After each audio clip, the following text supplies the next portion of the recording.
Morgan, and welcome back to my channel. Today I'm going to be talking about the movie Spider-Man No Way Home. Now, if you haven't seen the movie, there will be spoilers in this review, so stop watching if you don't want to be spoiled.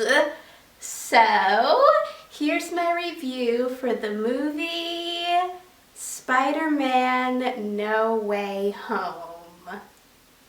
Obviously, it was good that the charges against Peter for killing Mysterio were dropped, but I still felt really sorry for Happy since he still had charges against him since the drones were Stark technology.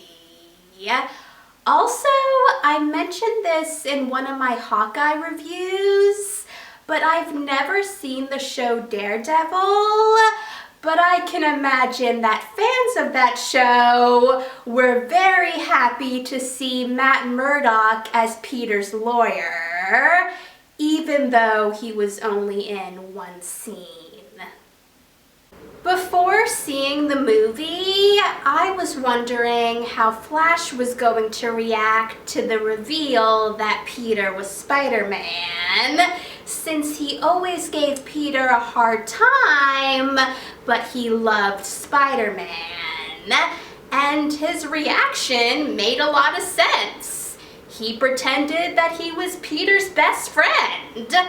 And it was smart of Peter to use that to get Flash to tell him about the MIT administrator, so Peter could talk to the administrator and get MJ and Ned another chance to get into MIT.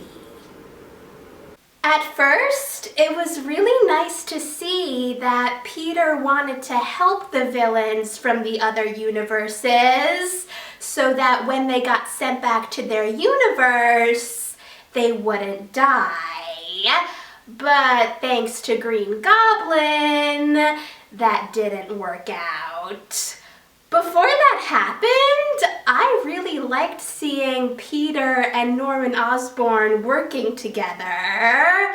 But during the conversation between Norman and Doc Ock, I realized that Norman was back to being Green Goblin. It was really emotional when Aunt May died. And Tom Holland was amazing in that scene. He really broke my heart when he was asking her to wake up.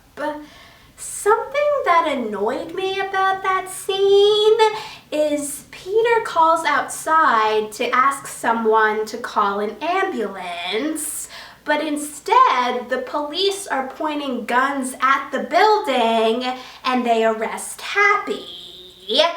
I know they blamed Peter for what happened, but you would think that they could still call an ambulance. Now, before the movie came out, a lot of people had the feeling that Tobey Maguire and Andrew Garfield were going to be in it, even though Andrew Garfield denied it in a lot of interviews. But I think it would have been pretty funny if they weren't in it, because then Andrew Garfield could say, "See, I told you." I really loved all of the scenes with Tom Holland, Tobey Maguire, and Andrew Garfield together. One scene that I thought was really funny was when Ned called Peter and all three Peters answered him. And they also recreated the meme of Spider-Man pointing at each other. Another scene that I thought was really funny was when Tom Holland's Peter Parker and Andrew Garfield's Peter Parker found out that Tobey Maguire's Peter Parker's webs came from inside him.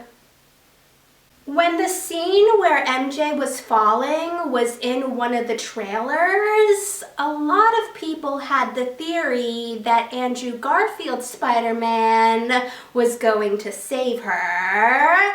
And Tom Holland's Spider-Man did try to save her, but ultimately it was Andrew Garfield's Spider-Man who saved her. And you could see that that was really important for him. He might not have been able to save Gwen, but he saved MJ. It was a really bittersweet moment when Peter told Dr. Strange to cast a spell to make everyone forget him, and Dr. Strange said that if he did that, then everyone who loves Peter won't remember him. And since Dr. Strange said we, he was admitting that he also loved Peter. It was also really sad to see Peter tell MJ and Ned that they were going to forget who he was, but he would find them and make them remember. And then MJ told Peter she loved him, but before Peter could say it back, MJ stopped him and told him to tell her when he makes her remember him. I understood why Peter decided not to make MJ and Ned remember him, since he saw that they had great lives and he obviously didn't want to put them in danger again. But it was still really sad. A question that I have about Doctor Strange's spell is, did the spell get rid of all records and pictures of Peter? Because if people still have pictures of Peter, they're going to wonder who he is since no one remembers him. Also, in Spider-Man Far From Home, Peter gave MJ the Black Dahlia necklace, and she's wearing it in the scene when she talks to Peter, but doesn't remember who he is. So she obviously can't remember where she got the necklace, but since she's wearing it, deep down, it has to mean something to her.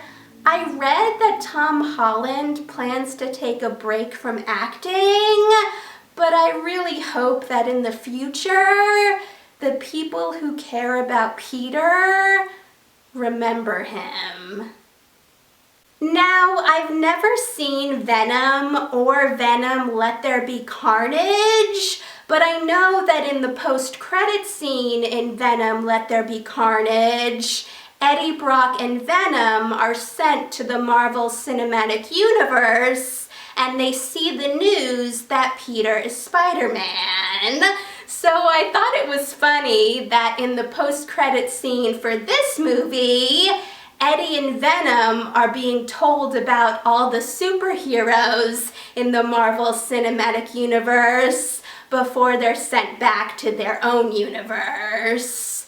But they leave behind a little bit of black goo, so it looks like Venom might return in the Marvel Cinematic Universe.